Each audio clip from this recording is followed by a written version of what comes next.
F'bosta idjomi nesprimu ruħna permezz ta' ġisimna. Ngħidu aħna xi ħadd li ma jagħmel xejn għax għażżien, ngħidu li huwa sieq fuq sieq. Filwaqt li jekk xi ħadd ma jagħmel xejn għax wasal biex iħallina, ngħidu li għandu sieq waħda fil-qabar. Imma mbagħad, meta ngħidu li persuna għandha saqajja mal-art, ma nfissrux li tkun mietet, iżda li hija realistika. Niltaqgħu wkoll mal-idjoma inqabad fuq sieq waħda għal min ma jkunx ippreparat u għala riġlejh jew għala saqajh għal min ikun mexa fit-tul. U wara li nkunu qlajna saqajna, inkunu rridu ikla daqstant ieħor tajba. L-idjoma imlejna zaqna jew imlejna l-ħawsla tfisser li nkunu kilna ikla babaw għax nagħmlu għal zaqna.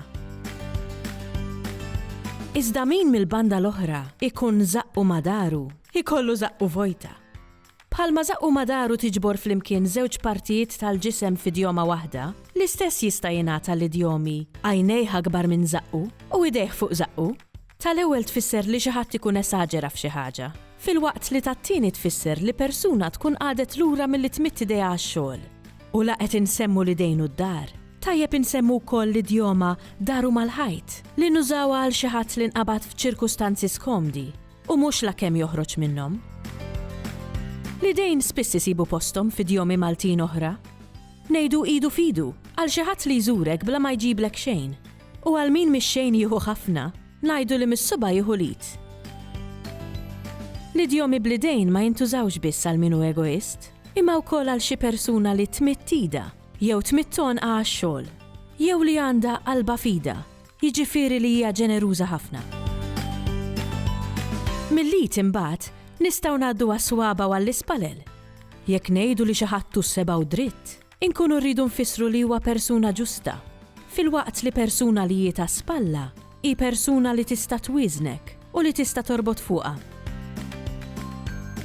Billi r-ras hija l-parti ta' ġisimna fejn l-aktar li għandna konċentrazzjoni ta' sensi, insibu ħafna u ħafna idjomi marbuta magħha. Għal xi ħadd li huwa sinjur, ngħidu li għandu geddumu fix-xejr. U jekk ma jkunx irid jisma', ngħidu li għandu mnieħru mxammar. Għal xogħol li jitħalla nofsu komplut, ngħidu li huwa nofs leħja. Filwaqt li min ma jkun irid jisma' b'xejn, ngħidu li għandu rasu jibsa. Fil-sinna għandna ħafna aktar idjomi marbuta ma' partijiet tal-ġisem, bħal qalb, b'espressjonijiet bħal qalba tajba jew qalba ħadra.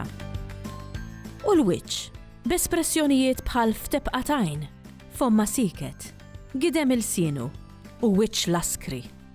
U jekk m'għandekx kwit f'ġismek u ma tafx se taqbad tagħmel, dejjem tista' tpoġġi bil-qiegħda, tħabbel moħħok u taħseb f'idjomi oħra li jsemmu partijiet minn ġisimna.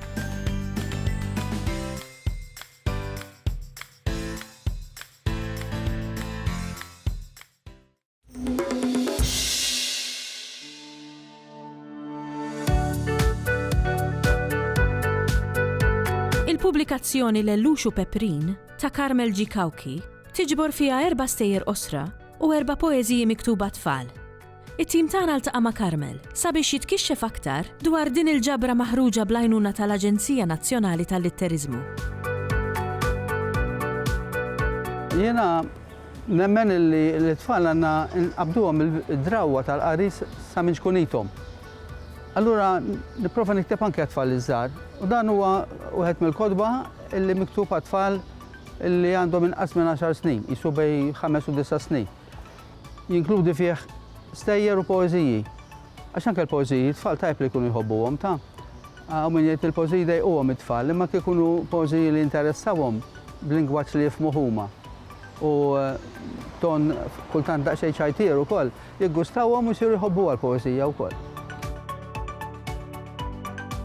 Għasfru xkejkem sidru aħmar, bik tassew jien nieħu gost. Xejn fil-ġnejna tad-dar tagħna int f'Ottubru ssib il-post. Kemm nixtieq inżommok miegħi biex imħabtil jien nurik. Ilma ċar inġiblek x'tixrob u rummin xtieqol natik. Kieku nagħlmek toqgħod fidi u nismak ta' ħabib kbir. Kieku jien nagħlmek titkellem, forsi jien tallim nintir. Imma din ix-xewqa tiegħi tista' tiġri fil-ħolm biss. Għaliex int trid tkun fil-beraħ biex tgħix ħajtek kif imiss. It-tfal ħobbu l-annimali, bħalma ħobbhom jien ukoll insertajt. Allura spiss ndaħħal xi kelb fl-istejjer li nagħmel. Fil-fatt waħda mill-istejjer hija fuq ġeru, kelb żgħir, abjad li kellu teba fuq sewda. U kellu 3 ħutu ġriewi oħra li kienu bojot perfetti. U n-nannu offra lit-tifla wieħed minnhom. U dik titħajjar għall-oħrajn, imma ma rridux jilagħbu magħha. Waqt li dan tat-teba, infatti semmewh Peċ, anke l-istorja jekk jisimha, bida jalab magħha, titfgħu l-balluni mur iġibu. U allura għażlet lilu. U n-nannu għallilha mhux l-apparenza biss tinganna, imma anke l-karattru. Alla dan għandu karattru ħellu ħafna, doċli. Di waħda mill-istejjer. Imbagħad hemm pożi oħra fuq il-frifet, tifel jixtieq jittajjar mal-frifet. Hemm storja oħra titkellem fuq tifel ieħor li ma jħobbhomx l-insetti u waqqas l-asafar. U fil-fatt fil-istorja nġibu li ra insett ra naħla dieħla ġo fjura biex issoff il-pollen ħalli tagħmel il-nektar ħa tagħmel l-asel. U mara għaffiġa bil-fjura b'kollox, imma din naturalment biex tiddefendi ruħha nigżitu. U hawnhekk naraw inna nujtih lezzjoni l-ewwel nett m'għandux joqtolax in-naħla tagħmel il-ġid, tagħtina l-għasel u x-xema. U l-bqijek, jiġifieri nagħtu isu tagħlima lit-tfal, imma mhux tkun dottrinali u mhux tkun qed tippritkalhom, imma l-tagħlima toħroġ waħedha mill-istorja ħelu. Mal-Aġenzija Nazzjonali tal-Litterizmu ippubblikaj ktieb ieħor milux ħafna li jinkludi żewġ karatteri magħrufin ma' tfal, Betta Trumbetta u Mastru Gerfex li huma żewġ karatteri ċajtiera. Allura issemma l-ktieb Gerfex, Betta u l-Internet għax il-fini tiegħu dan kien biex it-tfal jidraw jużaw l-Internet bil-għaqal. Ma jħallux il-min jitħaq bihom u ma jħallux ħafna ħin fuqu, il-kompjuter u l-Internet u hekk. U ieħor jismu Sorpriża lill-Indora, li dak sar ma' pubblikaturi oħra u jitratta dwar tifla li ġiet ibbuljata l-iskola u ntilfet minn sensija, daħlet f'koma fil-fatt. U t-toba kienu jgħidulhom biex jibqgħu ikellmuha l-isptar għaliex tkun qed tisma'. U matul il-ktieb kollu it-tifla qed tismagħhom u qed tgħaddi l-kummenti tagħha fuq dak li jgħidulha u twieġibhom. Imma f'qalba, mhux mod li tinstema' tħossha imblukkata, qed tismagħhom ma tistax tweġibhom tajjat. Imma fil-ktieb qed inkunu nafu x'qed tgħid f'qalba għal dak li qed jistaqsuha.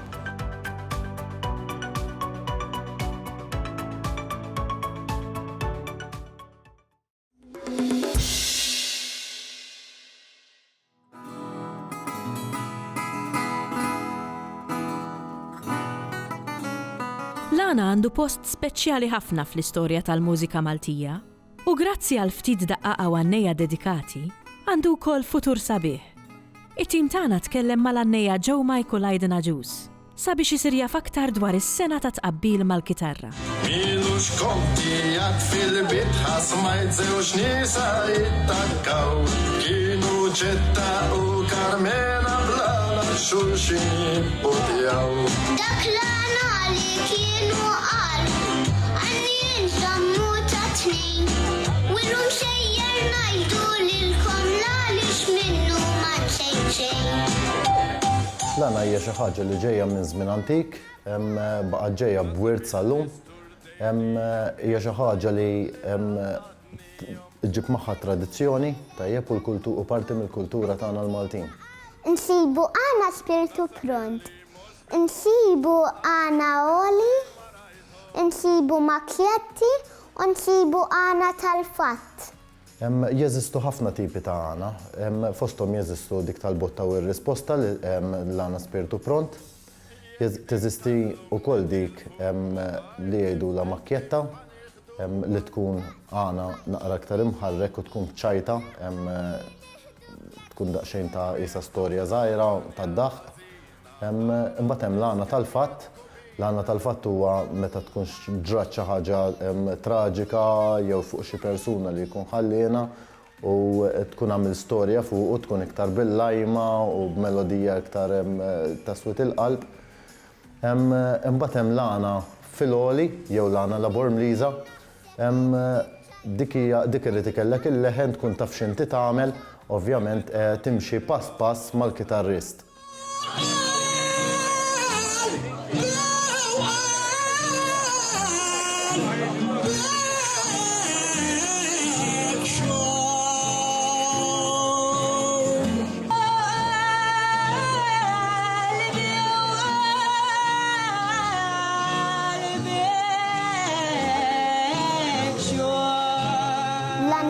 Favoriti tiegħi huma missieri John Laws u Letjen għax jannu l-makjetti bħali.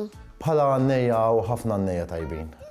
Diffiċli tażel għax tantaw potenzjal li huwa diffiċli biex tażel. Però ħanitkellem fuq personali. Jiena influenzajt ħafna ruħi minn John Laws. John Laws għalija għandu l-pakket kollu, għandu l-għana spiritu pront, għandu dik tal-makjetti, għana tal-fat jgħamil ukoll u għana fil-għoli jgħamil ukoll. Mela dan għalija personali nħoss li dall-għannej l-lum madux maħna kellu l-pakket kollu. Pero għaw ħafna għannejja tajbin li kważi ma tista' tmaqdar lil ħadd għax kulħadd għandu s-sabiħ tiegħu li forsi xi ħadd ikellu t-tajjeb u ħadd ieħor kellu xi ħaġa li dan m'għandux imma mbagħad ma jkellhomx l-istess soġġett. Allura kollha tajbin. Kienet ġurnata ta' Lulju, bisħana kemm dejna ngorru, fitri kontent għajt ma qed jenftemna lil-baħar immorru. Jiena qbilt li mmorru l-baħar, qalbi xtaq xejn nifriskaw. Xugamani u il-malijiet nejmurna nipraparaw. L-għana ma tinkitibx, l-għana huwa spiritu pront dak il-ħin fuq li qed jgħidlek twieġeb. Però mbagħad qed nitkellmu fuq l-aspett tal-makjetti, iva l-makjetti jinkitbu, tibqa' tirranġa sakemm tiġi biex tagħmel ir-recording u ġieli tagħmel ir-recording u tibqa' ssib li tgħid tisma' hemmhekk kieku jien kont nibdilha jew dik is-sentenza kieku kont nagħmilha differenti. Kif niġi inspirat.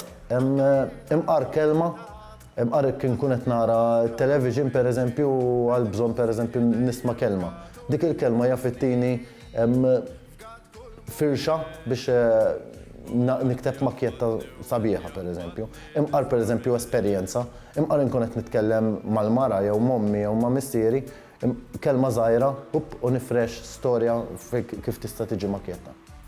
Huwa jiġi għana sabiħ meta semmi dik il-kelma Maltija, kliem li jkun ġej mill-antik, il-propja kelma Maltija, l-għana tizbieħ. Per eżempju, aħna ngħidu ħafna, nistgħu ngħidu qatiħ. Jieħtlu ħafna l-proverbi, jieħtlu ħafna l-idjomi importanti, dawn huma l-ingredjenti li bija tizbieħ l-għana. Jena u missieri nannu l-aktar. Ġo pjazzes Maltin, l-argotti, ħwienet u l-imnarja. Jena u it-tifel nitrenjaw ħafna d-dar.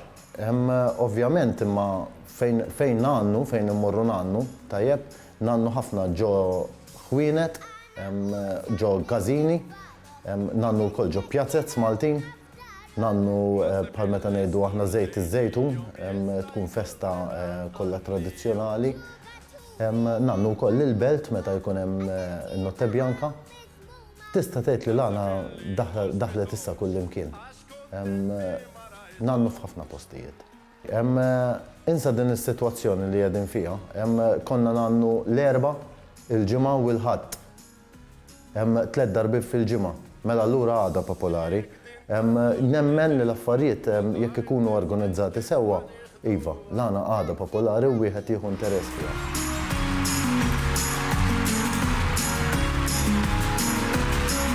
Viva l-għana! Dak kollu li Maltin jagħmilna, għalija kollu sabiħ.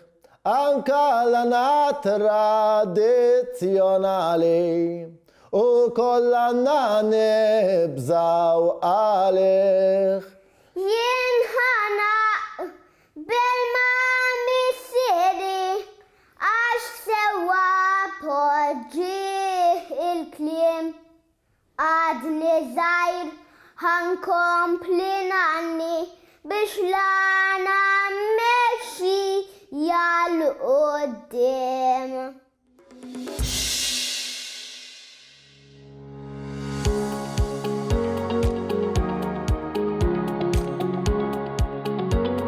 F'dawn l-aħħar snin il-ktieb Malti evolva ħafna. Kiber fid-daqs u l-ħxuna, sar aktar ikkolorit u beda jiġi stampat ukoll b'qoxra jibsa. Riċentament, il-ktieb Malti beda jesplora realtà ġdida, dik diġitali.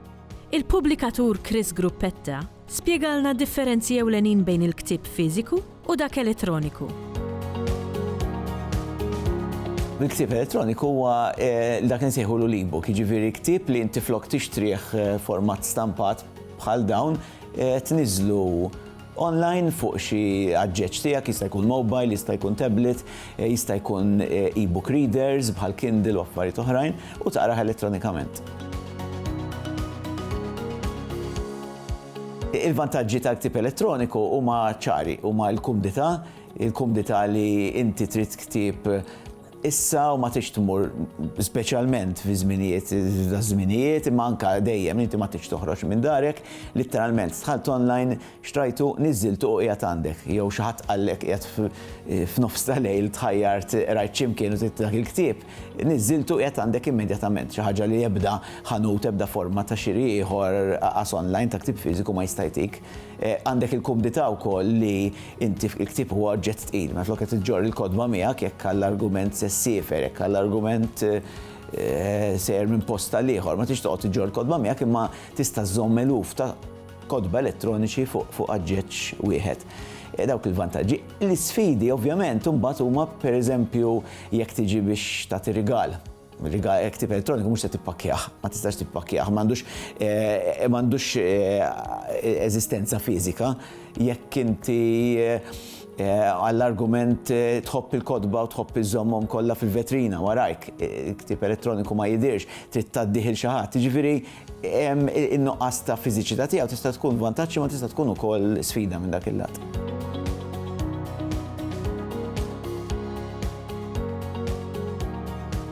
Għalina huwa esperiment pjuttost ġdid, ilna kważi 10 snin nippruvaw triqat differenti uħut minnhom qatt ma rnexxilniex għax hemm ditti kbar bħalma huma l-Amazon li għadhom ma jaċċettawx b'mod dirett li pubblikatur jista' jbieħ ktieb bil-Malti, hemm issues dwar il-lingwa, però sibna mezz kif il-ktieb elettroniku jista' jinbieħ. Għalhekk għadha xi ħaġa ġdida ħafna ftit xhur ilna li bdejniha u għadu ftit kmieni biex nistgħu qisu nieħdu bilanċ, imma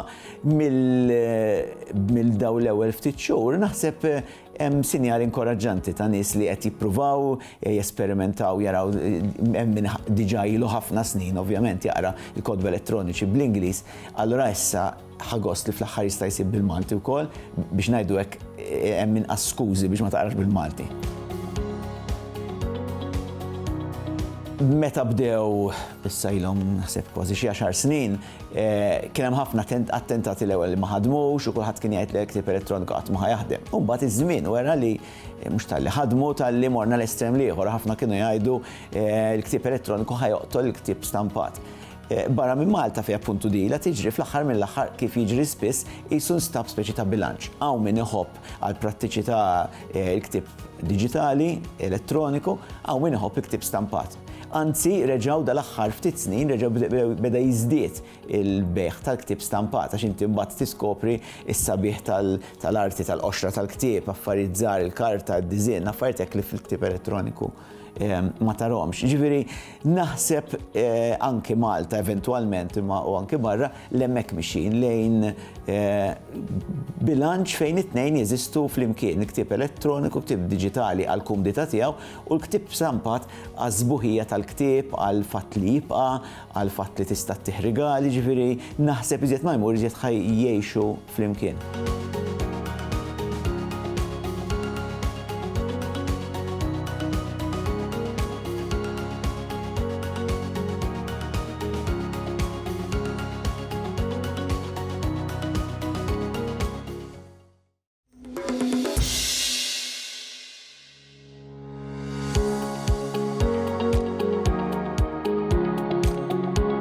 Il-komunikazzjoni permezz tal-kidba tieħu bosta formati, minn kidba bliet maħlula jew maquda sa kidba stampata u kidba li tiddependi fuq is-sens tal-mess, magħrufa aħjar bħala l-Braille.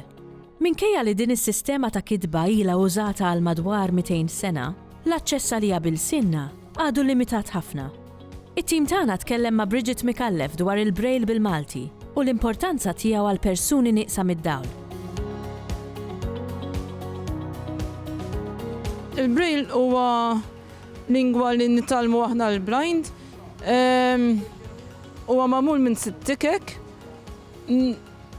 Is-sentenza naqrawh b'subajna u sentenza hija normali bħal sentenzi normali. Imma kull itra jiġi format skont il-sell, per eżempju il-Braille cell huwa magħmul minn 6 tikek. Minn dawk is-6 tikek jiffurmaw il-itri u anki sentenzi u nimxu b'subajna fuq kull itra li hemm fil-kelma biex nifurmaw is-sentenza. Qed naqraw ktieb normali bħal xi ħadd li huwa sighted, imma b'subajna minn flok bajnejna. Kollox hemm spaces, punteġġatura, kollox hemm bil-Braille. Il-Braille ivvintaħ Franċiż Louis Braille meta kien għadu żgħir telefajneħ b'xi inċident b'xi għodda ta' missieru u meta kiber iddeċida li jsib metodu ieħor li jkun iktar sempliċi biex il-lomja jkunu jistgħu jaqraw.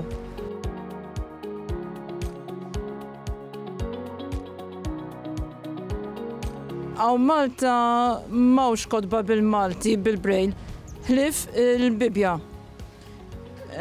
Dik għalija hija nuqqas kbir, għax għaw kodba minn awturi Maltin li huma sbieħ u aħna pala nies neqsin mid-dawl m'għandniex dik l-opportunità li naqrawhom għalina nfusna li nħossu l-ktieb f'idejna. Għalija dik l-iktar ħaġa importanti għalija li nħoss il-ktieb f'idejja, mhux li nisma'. U għandi dispjaċir kbir li ma nistax naqra kodba Maltin minn awturi Maltin bil-lingwa li naf jiena.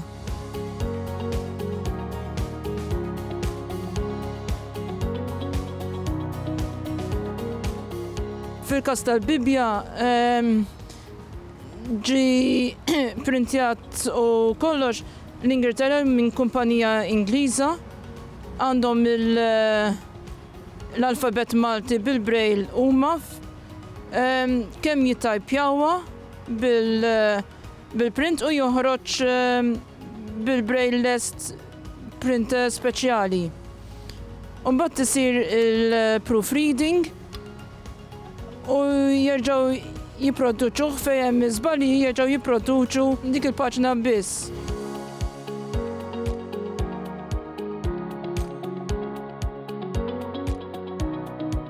Importanti li jkun hemm xi ħadd min jgħallem il-Braille.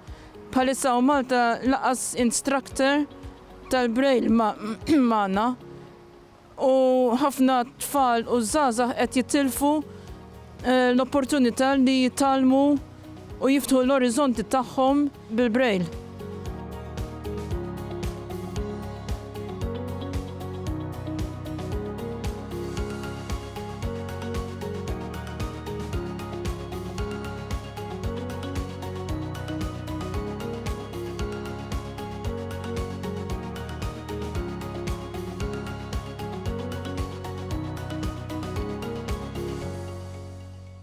Il-Sinna jixtieq jirringrazzja lill-Aġenzija Nazzjonali tal-Litterizmu, lill-Kunsill Malti għall-Arti u l-Kultura, lill-Ministeru għall-Edukazzjoni u x-Xogħol, lill-Kunsill Nazzjonali tal-Ilsien Malti u lid-Dipartiment tal-Malti fil-Fakultà tal-Arti l-Università.